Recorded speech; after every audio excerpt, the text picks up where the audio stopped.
Maligayang pagdating sa sibilisasyon ng lambak ng Indus, tahanan ng mga sinaunang lungsod ng Harappa at Mohenjo-daro. Matatagpuan sa pampang ng makapangyarihang ilog Indus, ang mga lungsod na ito ay umunlad noong 2500 BC, na nagpapakita ng mga kasanayang magpapahanga kahit sa mga pinakamaalam na eskola ng modernong panahon. Ang Harappa ay isang kahangahangang halimbawa ng urbanong pagpaplano. Ang mga kalye nito ay inayos sa isang eksaktong grid pattern, na nagpapahintulot ng episyenteng paggalaw at organisasyon. Ngunit hindi lamang ang layout ang kahanga-hanga, ang infrastruktura ng lungsod ay nagpapakita ng masalimuot na pag-unawa sa hydraulics at sanitasyon.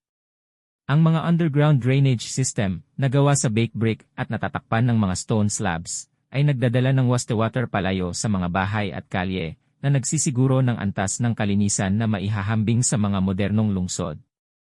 Sa paglubog ng araw, ang mga kalye ng Harappa ay nabubuhay sa malambot na liwanag ng mga lampara sa kalye.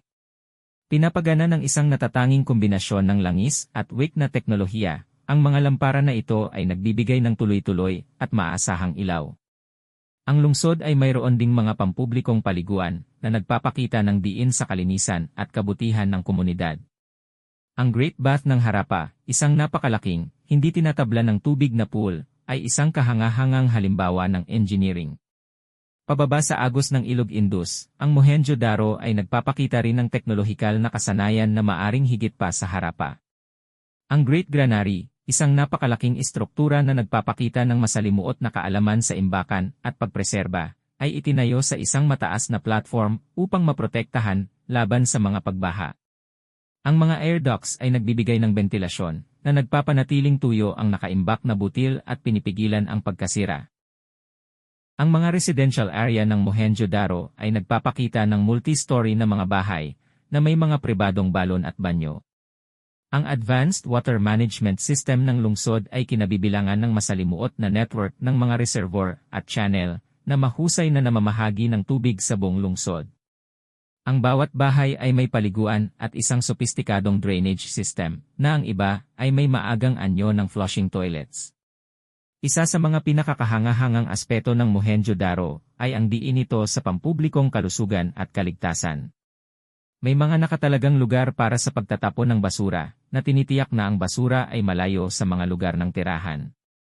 Ang presensya ng mga pampublikong opisyal ng kalusugan, na nagmumonitor ng sanitasyon, at nagpapatupad ng mga regulasyon, ay nagpapakita ng antas ng responsibilidad ng sibiko na sinisikap pa rin makamit ng maraming modernong lungsod.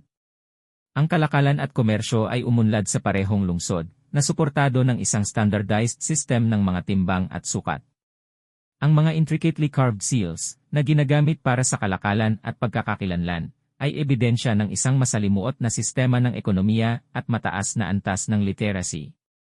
Bagaman hindi pa nade-decode, ang kanilang script ay nagpapakita ng isang masalimuot na wika na nakasulat. Ang kultura ng mga tao sa lambak ng Indus ay mayaman at maraming aspeto. Ang kanilang sining, na kadalasang matatagpuan sa pottery at seals, ay naglalarawan ng mga hayop, mitolohikal na nilalang, at mga intricate geometric patterns.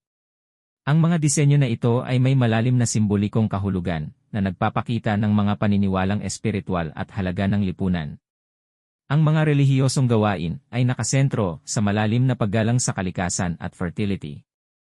Maraming terracotta figurines ng isang ina na diyosa ang nahukay, na nagpapakita ng pagsamba sa isang fertility deity. Ang mga pagdiriwang at kasayahan ay masiglang kaganapan na minarkahan ng musika, sayaw, at pamayan ng piging. Ang mga tao sa lambak ng Indus ay nagdiriwang ng mga siklo ng kalikasan, na may mga pagdiriwang na nakatime upang magkasabay sa pagtatanim at pag-aani ng mga pananim.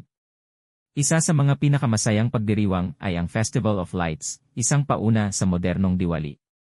Ang mga tahanan at kalye ay pinalamutyan ng mga lampara ng langis, na lumilikha ng isang kahangahangang tapiserya ng kumikislap na ilaw.